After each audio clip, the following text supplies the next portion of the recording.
বন্ধুর লাশ নিয়ে অ্যাম্বুলেন্সে করে তার গ্রামের বাড়ি যাচ্ছি। সময় কাটানোর জন্য ফোনটা বের করলাম। ঠিক সেই মুহূর্তেই মোবাইলে একটা মেসেজ আসে। আমার সামনেই আমার প্রিয় বন্ধুটি কফিনের মধ্যে লাশ হয়ে পড়ে আছে। মেসেজ করেছে আমার সেই মৃত ফ্রেন্ডের গার্লফ্রেন্ড অবন্তী। আমি মেসেজগুলো পড়া শুরু করলাম। ফাহাদ, আমাকে মাফ করে দিও।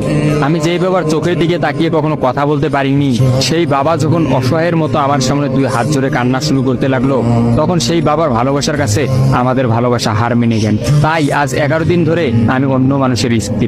তোমাকে কথা দিয়েছিলাম জীবনের শেষ সময় পর্যন্ত তোমার সঙ্গে থাকবো।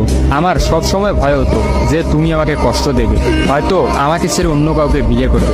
অথচ দেখো, আমি তোমাকে কষ্ট দিলাম, আমি তোমাকে রেখে অন্য পুরুষকে বিয়ে করে ফেললাম। জীবনটা বড়ই অদ্ভুত, তাই না? তোমার কি মনে আছে আমি তোমাকে কাঁদতে কাঁদতে বলতাম আমাকে কখনো ছেড়ে যাবে না? তো তুমি হাসতে হাসতে উত্তর দিতে, আমি তোমাকে কখনো ছেড়ে যাব না, তুমি আমাকে ছেড়ে গেলে যেতে পারো। তখন আমি অনেক রাগ করতাম, কারণ আমি তো তোমাকে পাগলের মতো ভালোবাসতাম। তুমি নেই এরকম কোনো পৃথিবী আমি কল্পনাও করতে পারতাম না। অথচ দেখো, আজ অন্য কেউ হচ্ছে আমার স্বামী। রোজ তার সাথেই আমাকে ঘুমাতে হয়, ঘুম থেকে উঠে তার মুখটাই আমাকে দেখতে। মানুষের জীবন এমন কেন যে যাকে চায় যদি তাকে পায়? প্রকৃতির তাতে কি এমন আসে যায়? কেনই বা প্রকৃতি তাদেরকে কাঁদায়? হুট করেই সবকিছু হয়ে গেছিল, তাই আমি ইচ্ছে করেই তোমার সাথে যোগাযোগ বন্ধ করতেই আমার নাম্বারটা বন্ধ করলাম। বিয়ের দিন ভাইয়ের ফোন হাতে নিয়ে আমার ফেসবুক আইডিটাও ডিলিট করে দিলাম। তুমি অনেক কষ্ট পেয়েছো আমি জানি, যার সঙ্গে সারা জীবন কাটাবো ভেবেছিলাম তাকেই শেষমেশ কষ্ট দিলাম। আমার পরিবারের সবাই খুশি, আমার স্বামীটা অনেক ভালো, এখন পর্যন্ত যা ব্যবহার করেছে আমার ভালোই লেগেছে। তবে ভবিষ্যতে কি হবে জানি না। তোমার কি আমার সেই প্রথম দেখা হওয়ার কথা মনে আছে? তবে সেটাই যে প্রথম দেখার, সেটাই যে শেষ দেখা হবে, এটা কখনোই ভাবতে পারি। আসলে মানুষের চিন্তার বাইরে যে কত কিছুই ঘটে, তাই না? সেদিন আমি তোমার সাথে 3 ঘন্টা ছিলাম, কিন্তু সেই 3 ঘন্টায় কেউ কাউকে স্পর্শও করিনি। কিন্তু তুমি যখন আমাকে তোমার রিক্সায় তুলে নিতে তোমার হাতটা বাড়িয়ে দিলে, তখন আমি তোমার হাতটা প্রথম স্পর্শ করেছিলাম। বিশ্বাস করো, সেদিন আমার কিছুতেই তোমার হাতটা ছাড়তে ইচ্ছা করছিল না। তোমার ঘরে আমার জন্য কিনে রাখা শাড়িগুলো নিশ্চয়ই এখনো আছে। আচ্ছা, আমি তো এখন আর তোমার নই, ওই শাড়িগুলোকে আমি পাবো? তোমার তো যখনই কোনো শাড়ি পছন্দ হতো তুমি কিনে রেখে দিতে, আমি বলতাম বিয়ের পর সবগুলো একসঙ্গে নেব। দেখো, আজ আমি বিবাহিত, কিন্তু আমার স্বামী তুমি নও। আমি এমনটা কখনোই চাইনি। নিজের পছন্দের একটা মেয়েকে বিয়ে করে নিও, তারপরে শাড়িগুলো তাকে দিয়ে দিই। মেয়েরা শাড়ি কতটা পছন্দ করে তা কি তুমি জানো? যদি না জেনে থাকো তাহলে বিয়ের পর তোমার বউকে দিয়ে উপলব্ধি করে নিও। তোমার সাথে আমার অনলাইনে পরিচয়, তাই চিন্তা করেছি কোনোদিনও বেঁচে থাকতে আর অনলাইনে যাব না। আমার নাম্বারটাও বন্ধ করে দিয়েছি।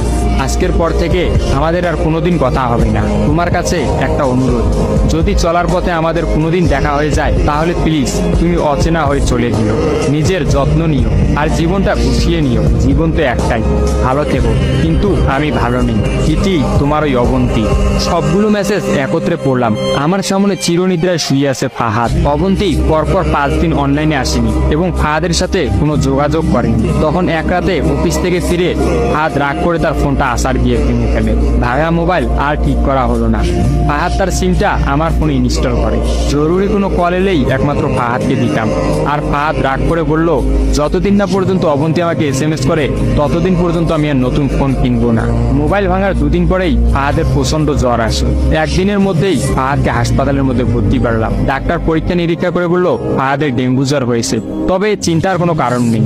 ডাক্তারের কথা বিশ্বাস করেছিলাম, কিন্তু ডাক্তার তো সবকিছুর খবর জানেন না। যিনি জানেন তিনি হচ্ছেন সৃষ্টিকর্তা। ফাহাদের হতোই জ্বরকেই মৃত্যুর একটা ওসিলা বানিয়েছিলেন। যেই ডাক্তার বলেছিল চিন্তার কোনো কারণ নেই, আজ সকালে সেই ডাক্তারই ফাহাদকে মৃত ঘোষণা করলো। ফাহাদের আর জানা হলো না অবন্তীর কথা। আমিও অনেক ভেবে সিদ্ধান্ত নিলাম অবন্তীকে আর ফাহাদের মৃত্যুর খবরটা জানাবো না। অবন্তী যদি আর সত্যি অনলাইনে না আসে আর সেই পুরোনো সিমটা ইউজ না করে, তাহলে সে ফাহাদের মৃত্যুর খবর কখনোই জানতে পারবে না। কি বা লাভ এই সত্য সংসার জীবন শুরু করা মেয়েটাকে কষ্ট দিয়ে? অথচ আমি ভাবলাম সে হয়তো ভাববে ফাহাদ অনেক ভালো আছে। কোনো একদিন শাড়ি পরতে গিয়ে হয়তো অবন্তী ফাহাদের কথা চিন্তা করবে। সে হয়তো ভাববে ফাহাদের কিনা শাড়িগুলো হয়তো তার স্ত্রী পরে রোজ তার সামনে আসে, কিন্তু ফাহাদের সাদা কাফন পরে কবরে যাওয়ার ঘটনাটা না হয় তার অজানাই থাকে। আমি ফাহাদের নাম্বার থেকে অবন্তীর ফোনে একটা মেসেজ দিলাম, আমার জন্য ভেবো না, স্বামীর সাথে নিজেকে মানিয়ে নেওয়ার চেষ্টা করো। বিবাহ বন্ধন জীবনের সবচেয়ে বড় একটা বন্ধন, ভালো থেকো আর স্বামীকে ভালোবেসো। অবন্তী রিপ্লাই দিল, এত সহজে ক্ষমা করে দেওয়ার জন্য অনেক ধন্যবাদ, আর মেসেজ দিও না, বিদায়, চির বিদায়। আমিও মোবাইলটা পকেটে রাখলাম। অ্যাম্বুলেন্স ততক্ষণে ফাহাদের বাড়ির সামনে পৌঁছে গেছে। কফিনে রাখা ফাহাদের মৃতদেহটা নেওয়ার জন্য সবাই দাঁড়িয়ে আছে। আমি ফাহাদের কফিনটা স্পর্শ করে বিড়বিড় করে বললাম, তোর সঙ্গে আর কোনোদিন একই গাড়িতে চড়ে ভ্রমণ করা হবে না। আজ তোর আর আমার একসঙ্গে ভ্রমণের শেষ দিন। বিদায় বন্ধু, চির বিদায়।